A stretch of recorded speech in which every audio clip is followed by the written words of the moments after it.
Assalamualaikum warahmatullahi wabarakatuh. Para pendengar setia, jumpa kembali dengan saya Estu Pitato, masih di siaran radio streaming Berkata, berkata baik atau diam.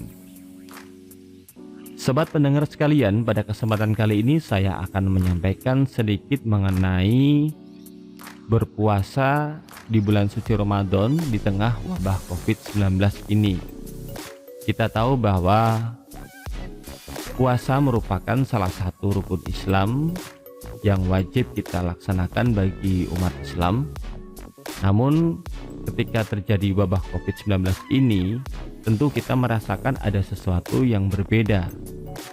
Jika tahun yang lalu kita masih bisa merasakan sholat taraweh bersama di masjid, nah pada tahun ini kita dianjurkan oleh pemerintah untuk melakukan ibadah taraweh di rumah saja. Jadi ada jargon di rumah saja itu selain belajar di rumah saja, kemudian bekerja di rumah saja. Nah, saat ini kita diharapkan untuk bisa sholat di rumah saja. Bukan berarti kita ngapa-ngapain gitu ya, tetapi memang yang paling membahayakan atau yang perlu dikhawatirkan pada virus COVID-19 ini bukan pada penyakitnya itu sendiri, namun pada penyebarannya. Karena kita tahu bahwa kadang orang sehat pun bisa menjadi pembawa dari virus tersebut, dan dikhawatirkan ketika kita melakukan sholat berjamaah bersama-sama di musola ataupun masjid, kemudian orang di sebelah kita atau teman di sebelah kita itu terkena penularannya melalui mungkin dari air ludah yang kita keluarkan secara nggak sengaja ketika kita membaca gitu kan. Kemudian apakah mungkin menempel pada baju kita, sedangkan baju kita di sana sudah ada tertempel nih virus COVID-19 yang sangat kecil ukurannya. Nah, kemudian orang tersebut terpapar atau terkontaminasi. Nah, pada saat orang yang terkontaminasi tersebut imun tubuhnya berkurang, nah mulailah terjangkit virus COVID-19 di dalam tubuh orang tersebut. Nah, makanya yang perlu dikhawatirkan itu adalah penyebarannya gitu kan. Ya kadang kalau kita merasakan aku sehat nggak masalah, bukan masalah itunya, saudara-saudara sekalian. Masalahnya adalah pada penyebarannya ini gitu kan. Nah baik, namun apakah kemudian dengan sholat taraweh di rumah saja itu mengurangi pahala? Insya Allah tidak. Jadi ketika kita melakukan ibadah sholat taraweh di rumah, kita masih tetap bisa berjamaah kok. Jadi kita bisa berjamaah dengan keluarga kita, dengan istri, dengan anak-anak kita, dan justru disitulah kita bisa mempersiapkan atau bisa kembali mempererat sholat berjamaah kita di rumah itu kan. Nah, permasalahannya adalah ketika kita sebagai kepala keluarga menjadi seorang imam nih. Nah, ini menjadi evaluasi bagi kita bersama, apakah memang bacaan yang kita hafalkan pada saat ini harus ditambah ataukah tidak. Nah, disinilah tantangannya. Oleh karena itu, mau tidak mau adanya virus COVID-19 ini memicu bagi kita semuanya, seorang ayah yang akan menjadi imam di dalam keluarganya, untuk menghafalkan kembali atau menambah hafalan-hafalan dari bacaan surat di dalam Al-Quran gitu kan.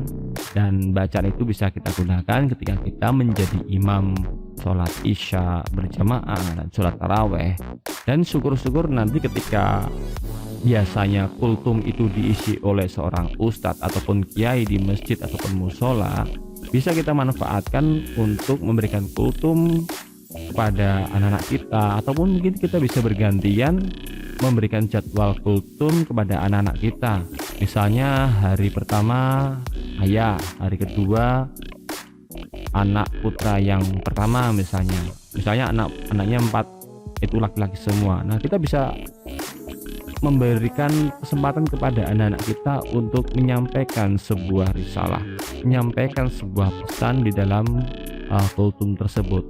Nah, mungkin kalau orang-orang mengatakan kultum itu adalah kuliah 7 menit itu kan. Nah, mungkin kultum yang kita bisa lakukan adalah kultum kuliah terserah antum ya. Jadi tidak dibatasi oleh waktunya, mau waktu 2 menit, 3 menit, ataupun 7 menit, atau mungkin bahkan 10 menit saja, itu enggak masalah ya, terserah antum mau berapa menit itu kan.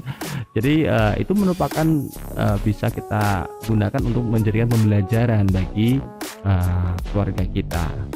Oleh karena itu di tengah wabah COVID-19 ini tidak menjadikan kita kendor dalam beribadah di bulan suci Ramadan ini.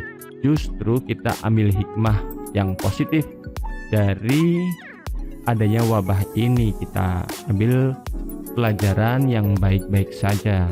Oh, ternyata di tengah wabah COVID ini kita bisa sholat berjamaah dengan keluarga kita bisa memberikan pembelajaran kepada anak-anak kita untuk bisa menyampaikan suatu risalah di dalam kultum yang terjadi di dalam keluarga pada saat sholat berjamaah tersebut, dan masih banyak lagi yang lainnya.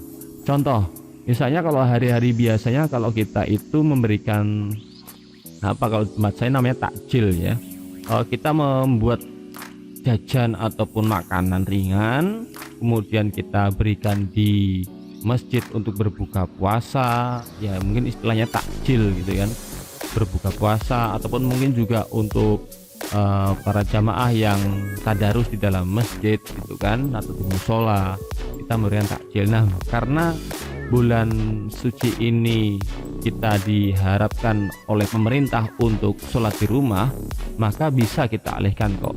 Jadi misalnya kita membuat takjil nih, kita tidak memberikan kepada di musola ataupun masjid, mungkin dengan takjil yang kita buat sederhana, misalnya kolak pisang.